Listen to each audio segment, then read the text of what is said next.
என்ன நிவினே, யமுனா கிளம்பிடுச்சு போல. ஏதோ டெஸ்ட் இருக்கான், படிக்கணுமா, வீட்டுக்கு போறேன்னு சொன்னா. சரின்னு சொல்லிட்டு. என்ன நிவேன், யமுனா தனியா எப்படி? நீ வேணா கிளம்புங்க. அதெல்லாம் போயிடுவா விஜய். என்ன நிவேன், சாதாரணமா சொல்றீங்க? படிக்கணும், போய் ஆகணும்னு சொன்னா. போன்னு சொல்லிட்டு. யமுனா எப்படி சீரியஸா எக்ஸாம்க்கு ப்ரிப்பேர் பண்ணிட்டு இருக்காளா? அண்ணே, எனக்கு ஊத்துனே. சரி நிவினே. என்ன நிவேன்? இல்ல விஜய், ப்ரிப்பேர் பண்றதா ஏதோ பண்ணிட்டு இருக்கா. பாக்கலாம். யமுனா நல்லா தான் விஜய் படிக்கும். ஆனா கொஞ்சம் நல்லா லூசு தரமா பேசிட்டு நிவினை டார்ச்சர் பண்ணிட்டு இருக்கா. என்ன டார்ச்சர்? அது வேற என்ன, மாமியார் மருமக இஷ்யூ தான். அதுல என் தலை உருளுது. ஏய் என்னப்பா, வாங்க குடிக்கலாம். எடுனே குடி. இந்தாங்க விஜய், குடிங்க. நிவேன் கவலைப்படாதீங்க, யமுனா சரி பண்ணி. அதெல்லாம் நான் பாத்துக்கிறேன். சியர்ஸ். Cheers.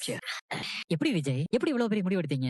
இல்ல எதுவுமே வேணாம்னு சொல்லிட்டு வந்துட்டீங்களே, அதான் கேக்குறேன். என்ன நிவினே, இதெல்லாம் ஒரு கேள்வின்னு கேக்குற? விஜய் ஏதோ கோவத்துல சொல்லிட்டு வந்துட்டாரு. இப்படி சொன்னதும் சொத்தெல்லாம் ஒரு கிலோ ஆயிடுமா என்ன? நீ கூட தான் உங்க வீட்டு சொத்து வேணான்னு சென்னை கிளம்பி வந்த. வீட்லயும் காசு வாங்காம தான் இருக்க. இருந்தாலும் உங்க அப்பாவோட சொத்து உனக்கு இல்லாம ஆயிடுமா? குமரன், நான் எப்பவும் சொல்ல, எனக்கு அந்த சொத்தெல்லாம் பெருசல். எனக்கு என் காவேரி தான் பெரிய ஸ்டே. சும்மா நான் உணர்ச்சி வசப்பட்டுலாம் சொல்ல, சொத்தெல்லாம் எப்ப வேணா சம்பாதிக்கலாம் brother. அதுக்கு என்கிட்ட ஸ்கில்லும் இருக்கு. ஆனா என் லைஃப் ஃபுல்ஃபில் ஆகணும்னா அதுக்கு என் காவேரி என் கூட இருக்கணும். அதுவும் இந்த டைம்ல காவேரி கூட நான் இருக்கிறது ரொம்ப ரொம்ப அவளோட செல்ஃப் ரெஸ்பெக்ட் ஸ்பாயில் ஆயிடாம கண்ணியமா அவளை நான் பார்த்தேன். அதுக்காக தான் இந்த முடிவை நான் எடுத்தேன். எனக்கு எந்த வருத்தமும் இல்ல. அது மட்டும் இல்லாம நான் ஒரு குழந்தைக்கு அப்பாவா போறேன். அத்தையோட வலியை என்னால இன்னும் டீப்பா ஃபீல் பண்ணும். ஆனா அவங்களுக்கு நான் புரிய வைக்க வேண்டியது ஒண்ணு இருக்கு. நான் அவங்க பொண்ணை வேலை பேசினேன். ஆனா காவேரி என்னைக்குமே வேலை போகும். அக்ரிமெண்ட்ங்கிற விஷயத்தை மீறக்கூடாதுங்கிறதுக்கு தான் அவ என் கூட இருக்கும். ஆனா அப்பவும் அவ அவளாவே தான் சிங்கம் மாதிரி. அந்த பர்சனாலிட்டியை பார்த்து தான் நான் ரொம்ப இம்ப்ரெஸ் ஆனேன். காவேரி அப்படி இருக்கான்னா அது அத்தையோட வளர்ப்புனால. அவங்க அதை நினைச்சு பெருமைப்படும். ஆனா நம்ம வளர்ப்பு தப்பா போயிடுச்சுங்கிற உறுத்தல் அவங்களுக்கு இன்னமும் இருக்கு.